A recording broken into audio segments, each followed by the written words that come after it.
CB Mary stream চ্যানেলে আমি তোমাদেরকে ওয়েলকাম জানাচ্ছি। তোমরা যারা ম্যাকআউট ইউনিভার্সিটি থেকে এমসিএ পড়বে এই 2025 সালে, মানে তোমরা যারা ফার্স্ট সেমিস্টারের স্টুডেন্ট হবে, দেখো তোমাদের তো জেকা এক্সাম হয়ে গেছে, তোমাদের রেজাল্টও বেরিয়ে গেছে, তোমরা তোমাদের স্কোরও জেনে গেছো।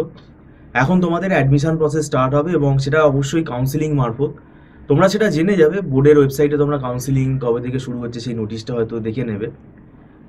আমরা তো এখানে নজর রাখছি, আমরা জানতে পারলে তো আমরা চ্যানেলে সেটা তোমাদেরকে নোটিফিকেশান দেই। তো এখন ব্যাপারটা হচ্ছে কাউন্সিলিং প্রসেসটা হয়ে গেলে তোমাদের কলেজের অ্যাডমিশনটা ফাইনাল হবে। কিন্তু এখন একটা জিনিস মাথায় রাখতে হবে, ফার্স্ট সেমিস্টারের অ্যাডমিশন ধরো হয়ে গেল, অ্যাডমিশন একটা না একটা সময় ঠিক কমপ্লিট হয়ে যাবে, কিন্তু মানে ফার্স্ট সেমিস্টারের পরীক্ষাটা তোমাকে তো অ্যাপিয়ার করতেই হবে, দিতেই হবে। তার জন্য সময় তুমি কতটা পাচ্ছ সেইটা তোমাকে দেখা দরকার। দেখো, ফার্স্ট সেমিস্টারের পরীক্ষা আমাকে অনেকে জিজ্ঞেস করে, আমি তো সেটা বলতে পারি না, কারণ এটা আমার পক্ষে বলা সম্ভব না, কারণ আমি ইউনিভার্সিটির কেউ নই। তো এখন আমরা একটা অ্যাজামশন করতে পারি যে ঠিক আছে, ডিসেম্বর মাসে যদি অ্যাডমিশন প্রসেসটা কমপ্লিট হয়ে যায় আগে আগে, তাহলে ডিসেম্বর মাস থেকে ক্লাস শুরু হতে পারে কোনো অনেক কলেজে।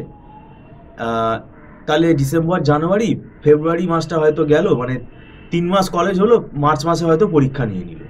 এটা মার্চ মাসটাতে পরীক্ষা হতে পারে, এটা আমরা অ্যাজামশন করছি, এটা শিওর না কিন্তু আমরা।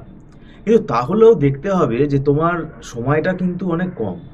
ডিসেম্বর, জানুয়ারি, ফেব্রুয়ারি এই 3 মাসে কিন্তু এমসিএর যে বর্তমানে যে আমাদের ম্যাকআউট ইউনিভার্সিটির যে সিলেবাসটা আছে, এই সিলেবাস কিন্তু যথেষ্ট বড় সিলেবাস। তার কারণ হচ্ছে কম্পালসারি যে 4টে পেপার আছে, যেটা আমরা এর আগেও বলেছি, পাইথন প্রোগ্রামিং আছে, আরডিবিএমএস আছে, ডিসক্রিট ম্যাথামেটিক্স আছে, কম্পিউটার অর্গানাইজেশন অ্যান্ড আর্কিটেকচার রয়েছে। তো এই যে সাবজেক্টগুলো, এই সাবজেক্টগুলোর সিলেবাস কিন্তু অনেক বড়। তো সেটা কখনো 3 মাসে কমপ্লিট করা সম্ভব না। এবং পাইথন তোমাদের এখানে যে সাবজেক্টটা রয়েছে, এর মধ্যে কিন্তু পাইথনের অনেকগুলো মডিউল কভার করছে, এবং পাইথনের ডেটা সায়েন্স পার্টটাও এখানে কভার করছে, পাইথনের ভিজুয়ালাইজেশন যেটা মেথড আছে, ম্যাটপ্লটলিব, সেগুলোও কভার করছে। এছাড়া কোর পাইথন তো এখানে তোমাকে শিখতেই হবে, কারণ এই সময়টা তুমি যদি পাইথন ভালোভাবে না শেখো, পরবর্তীকালে তোমাদের যে প্রজেক্ট আছে, ডেটা সায়েন্সের বেসে প্রজেক্ট বা এমএল মেশিন লার্নিং বেসড যে প্রজেক্ট, এই প্রজেক্টগুলোতে কিন্তু পাইথন তোমার কাজে লাগবেই। তো সেটা তখন তোমাকে নতুন করে শিখতে হবে, সেই নতুন করে শেখার সময়টা তুমি দিতে পারবে না, কেননা তোমাদের সেমেস্টারের চাপ থাকবে। তো সেটা এখানে মাথায় রাখতে হবে, এবং সেই কারণেই তোমাদেরকে আমি বলেছিলাম যে আগে আগে পড়া শুরু করে দাও।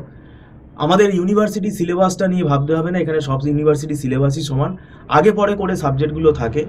তো সেটা এখন যারা আমার কথা শুনেছো, সেটা তারা মানে সেফ জোনে আছো, এবং আমরাও তো এখানে পড়া শুরু করে দিয়েছি। এখন আমাদের এখানে যদি কেউ অ্যাডমিশান নিতে চাও, সেক্ষেত্রে আমরা তাদেরকে বলে রাখছি যে পুরো একদম প্রথম থেকে তো ওইভাবে স্টার্ট করা সম্ভব না। আমরা এখন যে টপিকগুলো করাচ্ছি, সেই টপিকগুলোতে পুরনো টপিকের সাথে খুব যে বেশি তোমার আইডিয়া থাকতে হবে, থাকলে ভালো, সেটাতে খুব একটা অসুবিধা হবে না।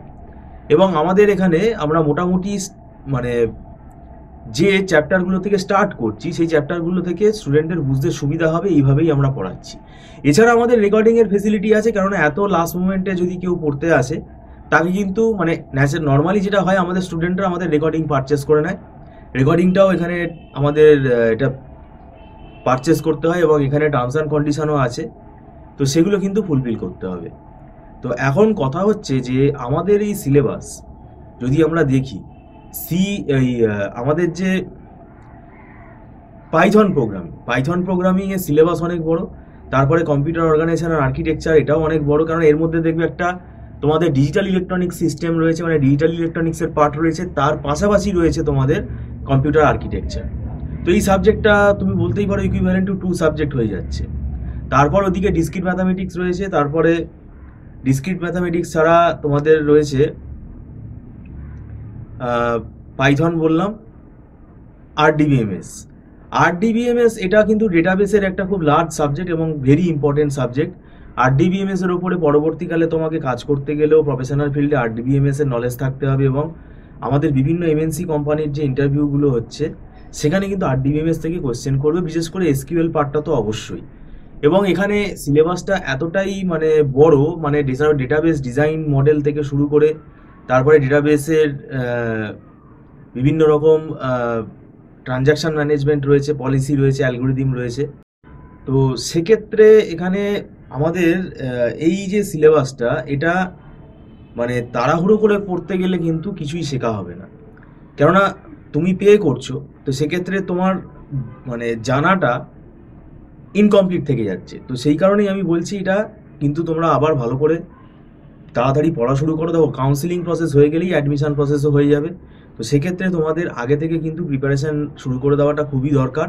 এবং আমরা এখানে অনলাইন ক্লাস করাই, এবং আমাদের এটা মান্থলি ফিস সিস্টেমে ক্লাস হয়, এবং স্টুডেন্টরা মাসে মাসে এটা অনলাইন পেমেন্ট করে, অ্যাডভান্স পেমেন্ট করে ক্লাস করে, এটা নট রিফান্ডেবল। এবং আমাদের এখানে আহ, ছোট ছোট একদম ব্যাচে আমরা ক্লাস করাই।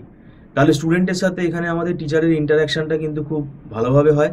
স্টুডেন্টরা বুঝতে না পারলে সেই মানে টপিকটা সঙ্গে সঙ্গে টিচারের সাথে তারা ডিসকাস করতে পারে, মানে টিচারের সাথে তারা ইজিলি অ্যাক্সেসিবল হয়ে যায়, মানে তারা ডাইরেক্ট কথা বলতে পারে, এবং পুরো জিনিসটা তারা কিন্তু পুরো স্ক্রিনটা তারা দেখতে পায়। তো এটাই আমার বলার ছিল। এমসিএ ফার্স্ট সেমেস্টার আমাদের কাছে বিভিন্ন রকম এনকোয়ারি আসছে। তো মুশকিলটা কি হবে, ধরো পরীক্ষার ডেট যখন ডিক্লেয়ার হয়ে যাবে, তার ঠিক 2 মাস বা 1 মাসের মাথায় তখন আমাদের সঙ্গে তারা কথা বলতে আসবে। কিন্তু তখন তো আমরা অ্যাডমিশন নিতে পারবো না। আমরা এটা বলেই দিই যে পরীক্ষার যেখানে 15-20 দিন বাকি, তার মধ্যে তো এখানে অনলাইন টিউশনের কোনো প্রশ্নই আসে না। তো সেই কারণেই আমরা বলছি যে তোমরা একটু মনোযোগী হও, এবং এমসিএ ফার্স্ট সেমেস্টারের পড়াটা তোমরা ইমিডিয়েটলি স্টার্ট করে দাও। আর যদি তোমাদের কোনো টিউশন গাইডেন্স লাগে, তাহলে সেটা তোমরা কোনো না কোনো একজন টিচার গাইডেন্সের হেল্প নিতে পারো। যাই হোক, ভিডিওটা সম্পূর্ণ দেখার জন্য তোমাদেরকে আমি ধন্যবাদ জানাচ্ছি। Thank you so much.